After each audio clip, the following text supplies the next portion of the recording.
Hola, hoy hablaremos de redes de transporte de energía. Sabemos que, bueno, hemos visto una serie de videos sobre los distintos sistemas de generación de energía, tanto energías fósiles como energías renovables. Ahora, esa energía, pues, de una manera u otra hay que llevarla a los sitios de consumo y ahí es donde tienen un papel importante las redes de transporte.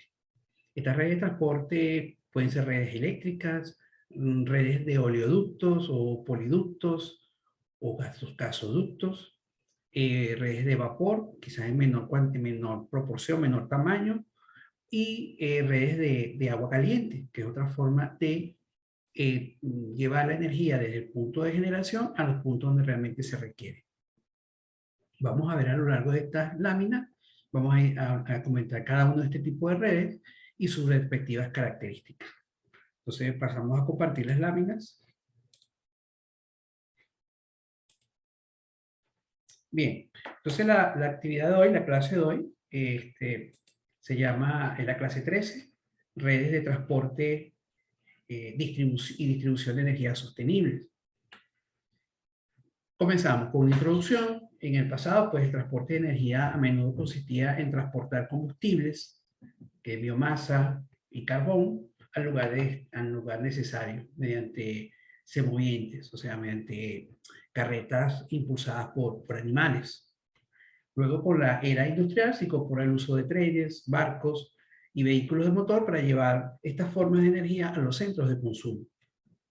Sin embargo, muchos de los recursos energéticos no se pueden mover al lugar de consumo. Por ello, se han creado medios para su transporte y luego su distribución, o sea, de transportar y distribuir la energía en los sitios donde se demanda la energía. Entonces, las redes de transporte y distribución podemos distinguir cuatro redes, macro redes que engloban la mayor forma de transmitir la energía. Las redes eléctricas, los gasoductos y oleoductos, las redes de vapor y agua, y bueno, y redes marítimas y redes terrestres que forman parte del transporte de energía. La red de transporte, si la vemos desde el punto de vista del área de cobertura o las distancias de cobertura, bueno, las redes eléctricas usualmente son redes que pueden ir desde pocos metros a nivel de distribución hasta kilómetros, 2.400 kilómetros son los tendidos eléctricos más largos que se encuentran hoy día en el mundo. Y del tipo de energía que transmite son energía eléctrica. Los gasoductos y oleoductos son tramos de tuberías que pueden abarcar hasta 8.700 kilómetros. En China hay unos oleoductos que tienen una longitud de 8.700 kilómetros de largo, o sea que son sumamente largos este tipo de redes de transporte. A través de estas redes de transporte se puede transportar petróleo, sus derivados, biocombustibles, gas natural, biogás, hidrógeno, amoníaco, etc. Son generalmente energías fósiles, energías químicas que se transmiten a través de este tipo de elementos. Las redes de vapor y de agua caliente son redes más pequeñas, más de área de cobertura más pequeña. Fíjense que pueden encontrar redes hasta de unos 3, 4 kilómetros de longitud, dependiendo, pues, si estamos hablando de vapor, son mucho más pequeñas, pues tienen un carácter más industrial, y las de agua caliente, pues puede haber sistemas de distribución y transporte de agua caliente en ciudades que pueden tener tramos de unos 3 a 4 kilómetros, estos tramos de distribución. Generalmente lo que se transmite a través de estas redes son redes de energía térmica, calor. Y las redes marítimas y terrestres son redes que sobre todo las marítimas, tienen distancias de cobertura de 5.000 kilómetros, algunas de ellas, que a través de ellas se puede se puede transportar de forma marítima o terrestre a través de camiones, pues petróleo, derivados, biocombustibles, gas natural, hidrógeno, amoníaco, gas licuado, carbón, biomasas, etc. Entonces son los distintos tipos de redes que podemos nosotros identificar como transporte y distribución de energía. Si nos concentramos en aquellas redes más básicas o más que tienen mayor preponderancia, Comenzamos hablando de las redes de distribución y transporte de energía eléctrica. Una red de transporte y distribución de energía eléctrica es una parte de la cadena de suministro de energía que conduce la electricidad desde los centros de generación a los lugares donde se demanda el uso de la energía. En esta red, que está compuesta por muchos diferentes elementos, vamos a solamente a distinguir los principales, que son las líneas de transmisión, las líneas de transmisión que pueden ser líneas aéreas o líneas subterráneas, los centros de transformación o las subestaciones de transformación de tensión y los centros de transformación que son básicamente las subestaciones tienen transformadores, pero hay otros elementos de maniobra acá adentro que luego cuando estamos a niveles de distribución hablamos de centros de transformaciones donde el elemento fundamental es el transformador y los elementos de maniobra son mucho más pequeños porque los niveles de voltaje son más pequeños, entonces hablamos de centros de transformación y no de subestación. Pero en el fondo es el mismo concepto. Entonces las redes eléctricas podemos distinguir en las redes eléctricas las redes de transporte, las redes de reparto y las redes de distribución. Es una manera de clasificarlas. En España, las redes de transporte, las de alta tensión, son aquellas redes que están entre 132 kilovoltios a 400 kilovoltios. Las redes de reparto, o también pueden ser llamadas redes de transporte de media tensión o de más baja tensión. Son redes que están entre 45 y 65 kilovoltios. Y luego la red de distribución, que son las redes, el tendido de red mucho más mallado, mucho más tupido entre la geografía del país, que son redes de media y baja tensión que están dentro de los 230 voltios a nivel residencial e industrial y unos 30 kilovoltios que son las redes de distribución de media tensión. Acá en este esquema vemos de forma esquemática cómo es el proceso. Tendríamos acá las centrales generadoras, las estaciones que elevan la tensión de la central generadora para conectarse a la red de transporte, que puede estar en estos niveles de voltaje. Entonces tiene que haber un transformador que eleve este voltaje de la central generadora al voltaje de transmisión. Luego la red de transporte pasan por subestaciones que bajan el nivel de tensión para redes de reparto que son muy malladas. O sea, hay muchas redes de reparto que pueden salir de un punto de conexión con una red de transporte de alta tensión. Luego esa red de reparto pasa a unos centros de transformación o unas subestaciones de menor voltaje. Pasamos a la red de distribución de media tensión y luego a las redes a la red de muy baja, de baja voltaje, pues de baja tensión, que es ya a nivel de residencia y medianas industrias o pequeñas industrias. En las redes de media tensión, pues pueden haber clientes industriales que se conectan a estos niveles, incluso hasta en los niveles de reparto, pues hay empresas, dependiendo el nivel de potencia que requieren estas empresas o estas industrias, mejor dicho, se conectan a este nivel de voltaje o incluso hasta mayor. En este esquema lo vemos ahora de una manera, llamamos un diagrama unifilar, donde tendríamos representadas las centrales de generación por este símbolo, luego los transformadores se representan con este símbolo, que interconectan centrales de generación con la red de transporte de una red mallada, que está entre 400 a 110 kilovoltios. Luego tendríamos las subestaciones que bajan los niveles de voltaje para las redes de transporte, y de las redes de transporte pasamos al centro de transformación para las redes de distribución y de allí pues pasamos a los centros de transformación para los consumidores de baja tensión. Entonces las redes de reparto son redes intermedias encargadas de conectar la red de transporte de alta tensión con la red de distribución. Una red de distribución está formada por un conjunto de cables aéreos o subterráneos, normalmente son subterráneos en las ciudades, y los centros de transformación que permiten hacer llegar la energía hasta los clientes finales.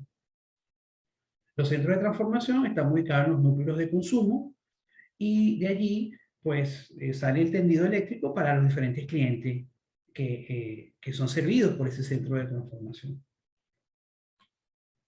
Aquí vamos a ver un ejemplo numérico que nos justifica el por qué la necesidad de elevar la tensión para transmitir grandes bloques de potencia. O sea, nosotros tenemos una central generadora de energía eléctrica. Si queremos transmitir la potencia de esta señal, pues de esta queremos transmitir la energía de salida de estas centrales de generación, debemos usar un tendido eléctrico de alta tensión.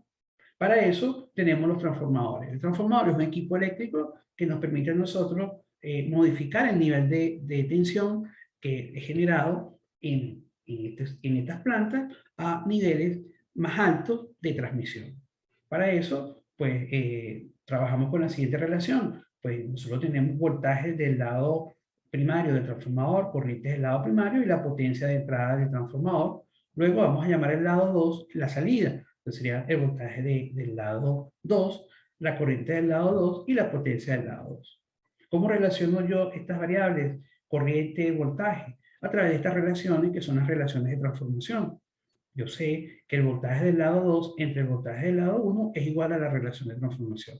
Y la corriente del lado 1 entre la corriente del lado 2 es la relación de transformación. O sea, que esta relación es inversa. O sea, aquí vemos que tenemos la corriente del lado 1 y de este lado tenemos el voltaje del lado 1. O sea, que una cosa es la inversa de la otra.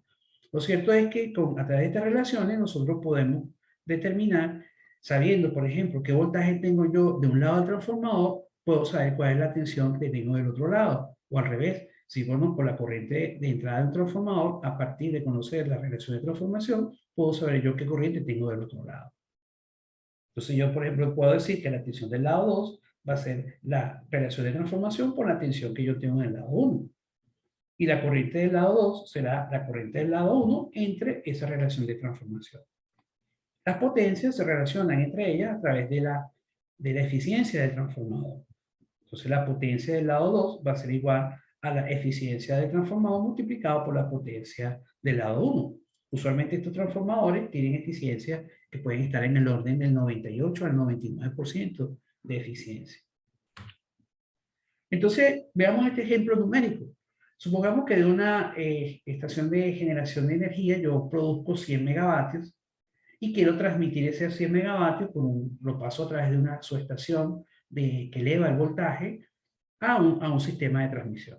Supongamos que este elemento no existiese en el sistema y yo voy a transmitir en estos niveles de voltaje. Si yo quiero transmitir estos 100 megavatios, esta es la ecuación que me relaciona pues la corriente que circularía por el sistema de transmisión, que es la potencia que va por el sistema de transmisión. Fp es un factor que llamamos factor de potencia y este es el voltaje del sistema de transmisión. Entonces, si yo sustituyo estos valores en esta ecuación y empiezo a jugar con el voltaje, fíjense que si yo quisiese transmitir esos 100 megavatios de los sistemas de generación hacia los consumidores, hacia el sitio de consumo, a través de un sistema de transmisión, y yo trabajase con 400 voltios, pues yo tendría que transmitir por estas líneas una corriente de 147.283 amperios. Eso es un nivel de corriente imposible de transmitir por una línea de transmisión, por un conductor. No existen conductores que sean capaces de soportar estos niveles de corriente. En consecuencia, pues yo elevo el voltaje. Entonces, a través de una subestación, yo elevo el voltaje, supongamos que lo elevara a 4.000 voltios, que son 4 kilovoltios. Entonces, ahora la corriente, en lugar de ser 147.000, va a ser ahora 14.728 amperes. Sigue siendo mucha corriente. Si elevamos la tensión a 40 kilovoltios, ahora la corriente disminuye a 1.473 amperes. Sigue siendo un valor muy elevado de corriente para transmitir por un tendido aéreo. Pero ¿qué sucede si yo elevo la tensión ahora a 400 kilovoltios, que ya es un sistema de alta tensión? Pues en este caso, la corriente que transmitiría yo sería 147 amperios. Y eso sí es un nivel de corriente manejable por el tendido eléctrico de una línea de transmisión aérea. Por eso vemos que nosotros para transmitir grandes bloques de potencia desde el sistema de generación hacia los sistemas los centros de consumo, necesitamos elevar el voltaje, elevar la tensión de los sistemas. El efecto contrario sucede ahora cuando vamos disminuyendo en el sistema, que ahora pasamos de la red de transporte y nos conectamos con redes de transporte de menor voltaje, que son redes malladas. Entonces aquí vemos, si nosotros tenemos el sistema de transporte, estamos transmitiendo 147 amperios, son 100, más o menos unos 100 megavatios. Supongamos que la eficiencia del sistema de transformación es muy alta. Entonces, esta corriente que está siendo transmitida por acá, cuando pasa por una nueva subestación, que es una subestación reductora de voltaje, ¿qué pasa con la corriente? Bueno, si esta es la relación de voltaje de la subestación de 500 kilovoltios, ahora reduzco la tensión a 132 kilovoltios, yo puedo determinar cuál es la relación de transformación. La relación de transformación es el voltaje del lado 2 entre el voltaje del lado 1, y ahí yo tengo esta relación de transformación es 0,264. Conocida la relación de transformación y sabiendo que la corriente de entrada es 147, puedo determinar entonces qué corriente saldría de la subestación. Y obtengo que serían 557 amperios, o sea, aumenta el nivel de corriente. Disminuyo el voltaje, pero aumento la corriente. Pero resulta que ahora esa corriente la voy a inyectar en una red de transporte, que es una red mallada, o sea, es decir, que de este punto pueden salir múltiples tendidos eléctricos, y esos diferentes caminos por donde la corriente se va a circular se reparte. Entonces yo puedo decir que estos 557 amperes que entran a este nodo se pueden repartir en 3 tendidos distintos, que serían de 186, 186, 186 amperes cada uno aproximadamente. Este es un ejemplo bastante básico. Por supuesto, este es mucho más complejo en la operación real de un sistema. Tan solo lo que quiero ilustrarles a ustedes es que la necesidad, pues cuando necesitamos transportar grandes cantidades de energía o de potencia, ¿verdad? Una cosa relacionada con la otra, pues lo conveniente en las redes eléctricas es elevar el nivel de tensión. Y luego cuando comenzamos a distribuir esa energía entre los diferentes puntos de la red, comienza a bajar el nivel de tensión hasta llegar a las tensiones que tenemos nosotros a nivel de nuestras residencias, que sabemos que son voltajes de 220 voltios, 230 voltios, que es los voltajes de los equipamientos eléctricos de industrias, de nuestras viviendas, etc. La red de transporte y distribución de energía eléctrica en España, ese tendido eléctrico en general, aquí vemos que por los sistemas de 400 kilovoltios, el total de líneas aéreas, por ejemplo, son de 21.663, 36 kilómetros de tendido eléctrico. Hay 29 kilómetros de cable submarino y de cables subterráneos alrededor de 88 kilómetros. Para niveles por debajo de 220 kilovoltios, pues ya el tendido de líneas aéreas son alrededor de unos 1.235 kilómetros, etc. Y todos los puntos de transformación, o sea, todas las subestaciones y centros de conversión y transformación de energía, están rondando algo así como los 93.895 MVA. MVA es una unidad de potencia, es una forma de identificar la potencia. Entonces, la potencia de transformación total del sistema español son de unos 93.895. Entonces, la potencia del sistema de transporte corresponde a la capacidad de traslado de energía para su consumo por unidad de tiempo. Entonces, yo puedo decir que la potencia del sistema de transporte es el factor de potencia multiplicado por la potencia que vamos a llamar potencia aparente, que es la máxima potencia que podríamos transmitir por allí. Los factores de potencia de los sistemas de transmisión, este factor de potencia, puede estar entre 0,92 a 0,98. De tal forma que si toda la capacidad de transformación de la red eléctrica española, que son 93.895 MVA, lo multiplicamos por un factor de potencia de 0,98, que es un valor bastante bueno para un sistema de transporte, podríamos aproximar este tema a que la potencia total que puede transmitirse a través de este sistema es algo así como unos 92.000 megavatios. Viendo las estadísticas de la red eléctrica de España, en el año 2020, la máxima demanda de energía, de potencia que fue requerida de la red de transporte de la red eléctrica fueron 39.997 megavatios. Esto ocurrió el 20 de enero del año 2020. Si nosotros dividimos ese valor máximo de potencia que fue requerido, que fue exigido del sistema de transporte, y lo dividimos por la capacidad nominal, la capacidad teórica que tiene ese sistema, nos encontramos que esa relación da 0,43. ¿Qué nos quiere decir eso a nosotros? Que el sistema de transporte de energía eléctrica español tiene capacidad de aumentar su capacidad de potencia, porque vemos que está trabajando holgadamente por debajo incluso de su capacidad media de transmisión de potencia. Es decir, las pérdidas de una red de transporte, usando como referencia este informe que está acá, que ustedes lo pueden ver en la referencia de estas láminas, si nosotros consideramos que la red típica, las pérdidas típicas de una red de transporte están por el orden del 2,6%, esto no está muy alejado del valor real de la red española. La red española está como en 2,5. 2,6, entonces podríamos, y sabemos que el consumo en el año 2020 de la red eléctrica, el consumo eléctrico fue de 249.991 gigavatios hora ese año. Nosotros podemos determinar cuánta energía se perdió en el sistema de transporte. Utilizando esta ecuación que ya la hemos usado para determinar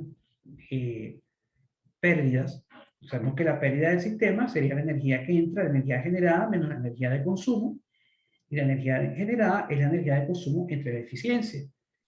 Y esta eficiencia del sistema la podemos determinar, pues sabiendo que las pérdidas son 2,6, entonces la eficiencia correspondería a 0,974. O sea, restamos 1 menos 0,026. Sustituyendo esos valores en esta expresión, podemos decir que las pérdidas aproximadas del sistema de transporte en España corresponden a algo así como unos 6.593 gigavatios hora. ¿Por qué me interesa saber este valor? ¿Cuánta energía se perdió en el proceso de movimiento de la energía de los centros de generación hasta los centros de consumo? Porque yo puedo estimar cuántas toneladas de CO2 se emitieron a la atmósfera debido a esas pérdidas de energía. Nosotros sabemos que el factor de emisión del mix energético de la red eléctrica española es aproximadamente 0,28 kilogramos de CO2 por cada kilovatio hora de energía. De ahí, pues, usando este factor y estas pérdidas estimadas de la red de transporte, podríamos decir que debido a las pérdidas del sistema de transporte energético de la red eléctrica española, se emitieron algo así como 1.846 kilotoneladas de CO2. Si nosotros extrapolamos este análisis a las redes de distribución de media y baja tensión, podríamos entonces también cuantificar aproximadamente cuántas toneladas de CO2 se emiten a la atmósfera debido a las pérdidas que hay allí en estos sistemas. Entonces eso se lo voy a dejar a ustedes como análisis de caso, que ustedes lo hagan como estudio y determinen esas pérdidas. Entonces podrían entonces cuantificar la totalidad de las emisiones de CO2 que hay debido al transporte de energía. Con esto terminamos, hemos culminado hablando ya de las redes de transporte de energía eléctrica. Pasamos entonces a hablar de otro tipo de energía, como son las energías fósiles.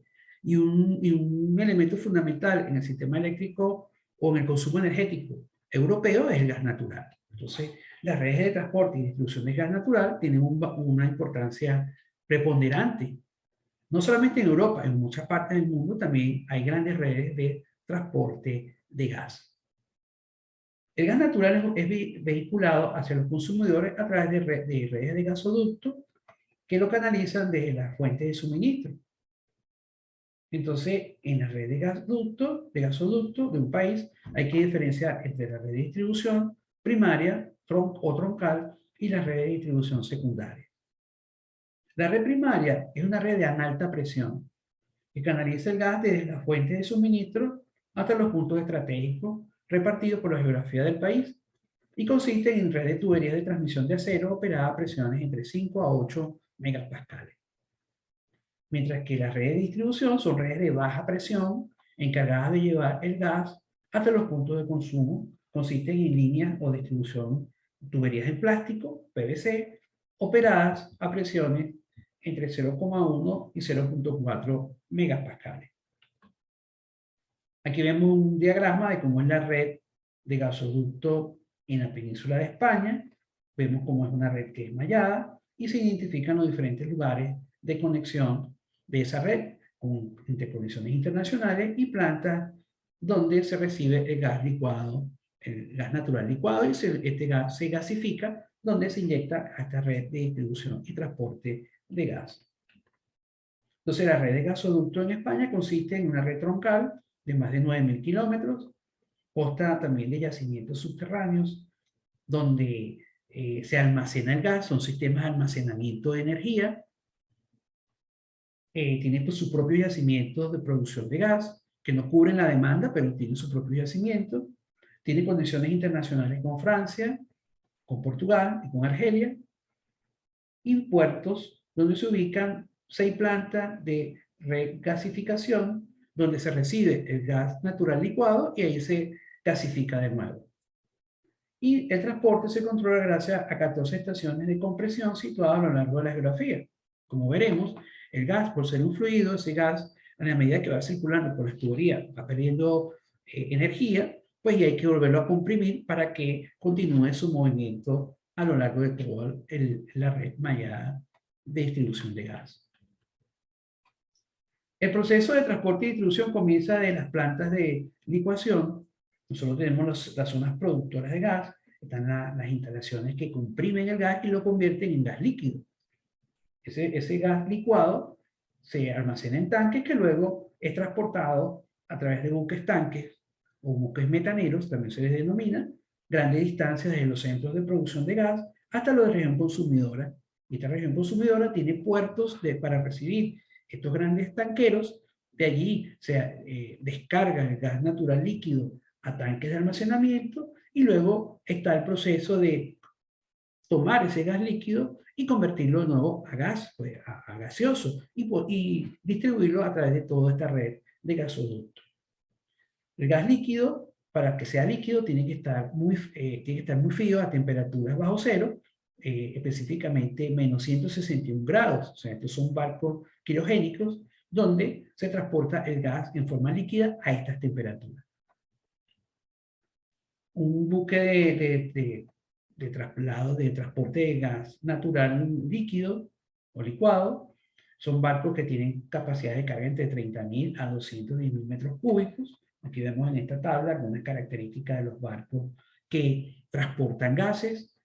Están los que transportan amoníaco y otro tipo de gases, pero en el caso específico de los que transportan metano o gas natural líquido, pues aquí vemos lo que se requiere, son barcos que son refrigerados y tienen que transportar esta mercancía, pues, o este producto, mejor dicho, este producto a una temperatura de menos 161 grados. Luego este gas llega a las plantas de regasificación, que están ubicadas en zonas costeras. Este gas es descargado de los buques, pasa a unos tanques de almacenamiento y luego internamente por una red de tubería pasa hacia lo que se llaman los evaporadores. Los evaporadores son donde se calienta el gas. Este es un gas que está frío, está a menos 161 grados. Entonces se calienta, se le incorpora calor para llevarlo a su forma gaseosa. Y estos vaporizadores, se toma agua del mar, agua marina. Esta agua se le quita un poco las impurezas que trae, todos los sólidos que pueda traer, para entonces incorporarlo a los vaporizadores. De esa manera les traemos calor o incorporamos calor, mejor dicho, al componente líquido del gas y lo convertimos luego en gas, en gaseoso, que se incorpora al sistema de distribución y transporte en los gasoductos. También pueden haber estaciones donde directamente el gas licuado se carga en un sistema de transporte, en camiones, cisternas, donde transportan gas licuado para luego repartir este gas licuado a nivel doméstico en una red mucho más pequeña donde se reparte pues, gas licuado para el consumo en las residencias. El almacenaje del gas natural, este almacenaje ocurre en antiguas minas o antiguos depósitos de gas natural que ya no están operativos, pues se aprovecha para entonces aprovechar estas cavidades e inyectar gas y conservar ese gas allí almacenado para utilizarlo en los momentos que se requiera el gas o cuando el sistema requiera mayores volúmenes de gas. Entonces se tienen sistemas de almacenamiento dentro de una red de transporte y distribución de gas natural. Los gasoductos, son estas tuberías de acero. En este tipo de gasoductos tenemos el flujo de entrada, el flujo de salida, y tenemos lo que llamamos el stop, que es el gas que queda atrapado dentro de este elemento, y la demanda, los puntos de demanda donde se trae el gas de los gasoductos. Existen las estaciones de compresión. Las estaciones de compresión usualmente son máquinas de combustión que utilizan el mismo gas de la tubería, de los gasoductos, para, a través de la combustión de estos motores, mover un compresor. Entonces, estos sistemas de compresión, la idea es elevar la presión en estos gasoductos a estos niveles y mantener entonces el movimiento del fluido a lo largo del gasoducto. Pues recuerden que a lo largo de su trayecto, el gasoducto, el gas pierde energía, mayoritariamente por la fricción del fluido en las paredes de la tubería, lo cual se traduce en una caída de presión, por eso están las estaciones de compresión. Aquí vemos en esta tabla, en la red de transporte e distribución de gas natural en España, las diferentes estaciones turbocompresoras que en su totalidad abarcan algo así como unos 520 megavatios de potencia en todas estas estaciones de compresión. De hecho, en el inventario de emisiones de gases de efecto invernadero de España, ahí podemos encontrar que por el proceso de transporte y distribución de gas, en todos estos sistemas, recuerden que aquí hay emisiones de gases de efecto invernadero, porque todos estos motores son motores de combustión que trabajan con gas natural.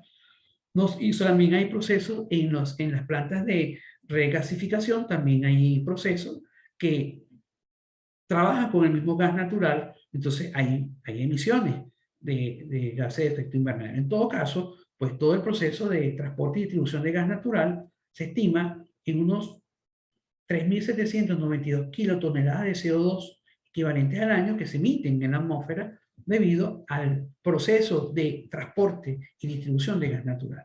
Si ustedes comparan esto con el ejercicio que hicimos con la red de transporte eléctrico, fíjense que en la red de transporte eléctrico, por el transporte de energía en estas redes, en la red de transporte de alta tensión, obteníamos como 1.800, algo así, un número de 1.800 kilotoneladas de CO2.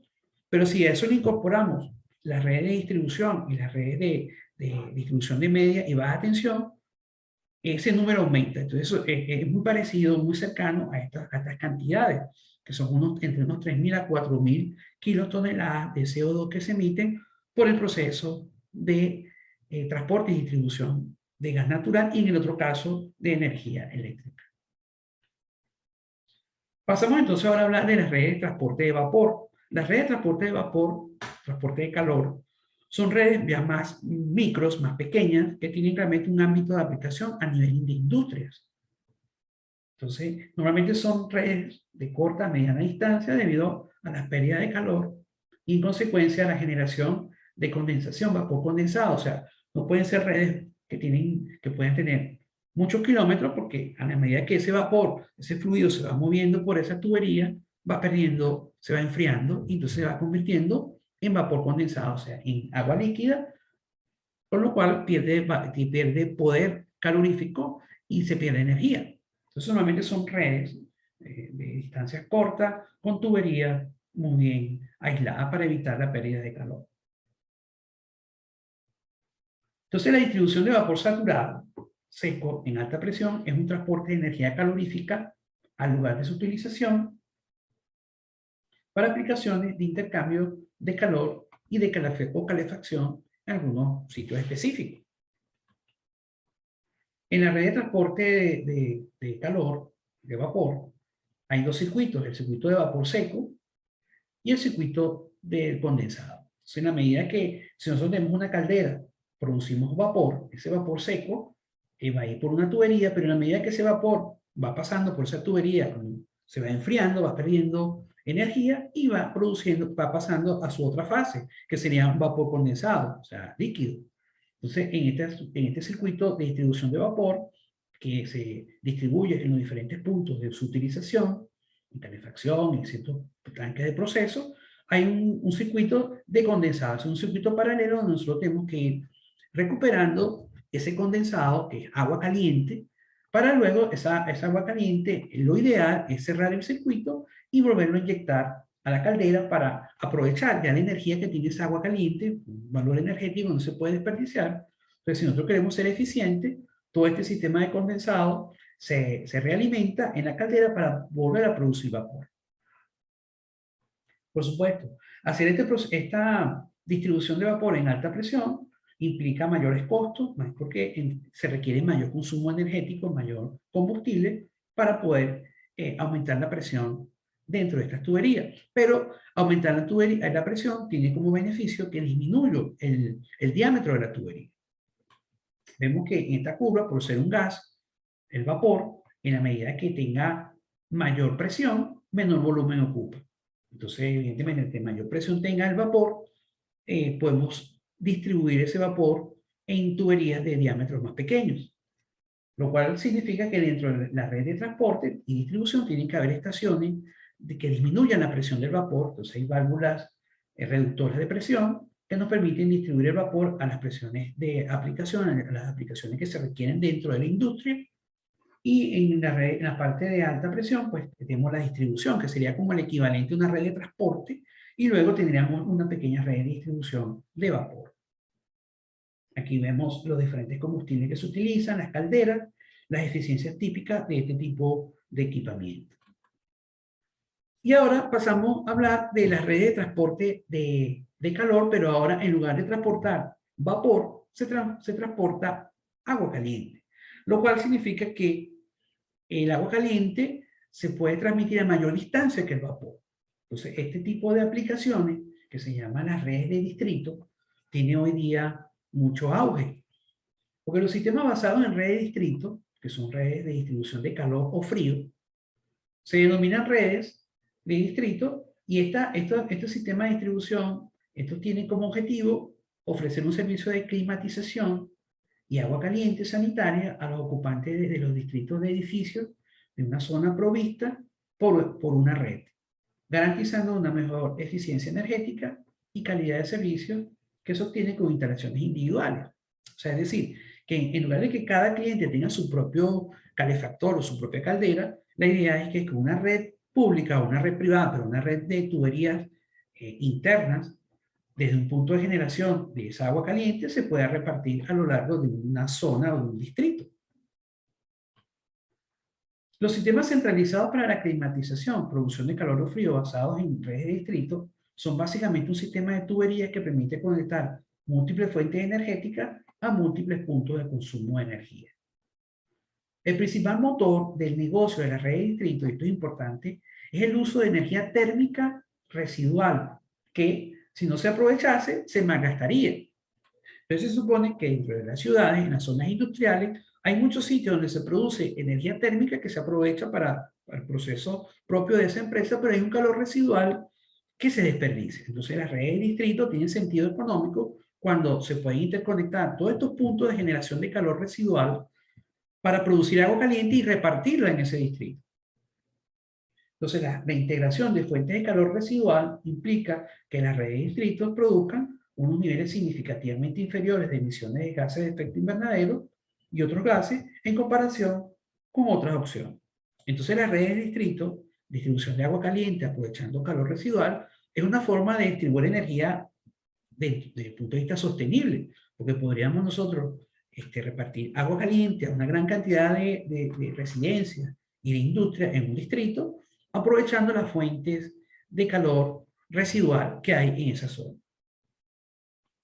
Es importante acá destacar que esta fuente de calor residual, ¿de dónde proviene? El calor residual proviene de procesos industriales, de fuentes naturales geotérmicas, de la valorización energética de los residuos sólidos urbanos, porque recuerden que muchas ciudades tienen plantas donde queman los residuos sólidos. Entonces, ese calor residual se pierde. Entonces, se puede aprovechar estas plantas donde se queman los residuos urbanos, se aprovechan ese calor para producir agua caliente y repartirla en el distrito. Y también aprovechamiento de fuentes renovables, que son las más fáciles de integrar a los sistemas centralizados, como es la biomasa o la energía solar. Entonces, en las redes de distrito teníamos una central de generación térmica, generalmente cercana o integrada a la ciudad o al distrito, una red de tuberías de distribución, unas subestaciones de interconexión de los consumidores. Y con esto hemos culminado este tema relacionado con redes de transporte y distribución de energía. Aquí tienen ustedes una diferente referencias que han sido consultadas para elaborar estas láminas y que les permitiría a ustedes profundizar un poco más en el tema discutido en este video. Entonces, bueno, hemos culminado. Quiero concluir pues diciendo que las redes de transporte, como hemos visto, las redes de transporte eléctrico y las redes de gasoducto producen gases de efecto invernadero porque en esas redes hay pérdidas. Pues en el caso de los gasoductos hay que inyectar energía en las plantas compresoras para mover ese fluido, y eso implica utilizar motores de combustión, o incluso si trabajásemos con motores eléctricos también se producían gases de efecto invernadero porque estamos tomando energía de la red y sabemos que esa red está compuesta por diferentes plantas que producen gases de efecto invernadero. Entonces teníamos factores de emisión de ese mix, de esa red eléctrica, que deberían tomarse en cuenta si trabajásemos con motores eléctricos para comprimir el gas. En el caso de las redes eléctricas, pues vimos que las pérdidas de las redes implica pues que hay una energía que no se está aprovechando, que se está convirtiendo en gases de efecto invernadero debido a esas pérdidas que están ahí. Bueno, con esto hemos culminado este tema y nos veremos más adelante en otro tema.